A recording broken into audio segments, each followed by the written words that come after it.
Comunidade Umakai atau Sira Limanolo, Husi Aldeia Kaunua, Suku Cribas, Posto Administrativo Manatuto Vila, reta apoio necessários básico Husi Igreja Cristã Agape, ação social ne distribui foi em cima informação Husi autoridade local Katak, comunidade Hiraknei, enfrenta dunia Hamlaha durante estado de emergência.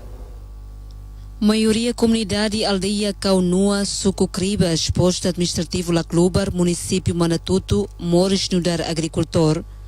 Durante estado de emergência, comunidade labele halau serniaknar, hori lore produto bafang e mercado, hori sustenta mores no hareba realidade ne, pastor cristão Agape Nilton Lima, rolaram lua hori hakman sofrimento de besira enfrenta.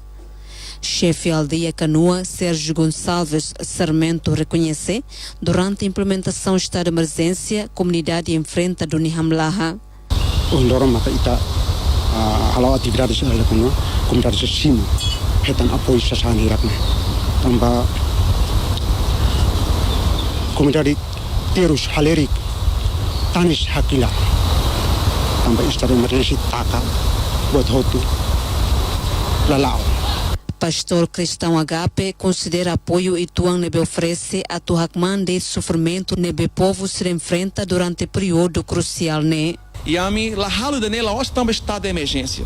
A mim la halu dane la os para tudo a mim halu dane tamba ami fira katakli rusi apoio nebe comunidade precisa.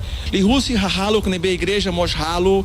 Li rusi hanori na maroma canelefua neita contribui roditania nação bele avança baoi. Então o cara que encoraja mos pastor Siracelo, rusi igreja Siracelo, rodi mos halu dane, rodi hatudo Cristo nia domem, baitania povo e a nação dobem dane. Comunidade Armandina de Jesus agradece a Igreja Cristã, também bele apoio basira e a período crucial ne. Ho emergência idane, ami bel hetan apoio hosi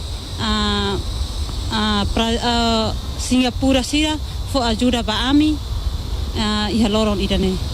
Apoio hirakne makane samfos mina supermi no seluktan.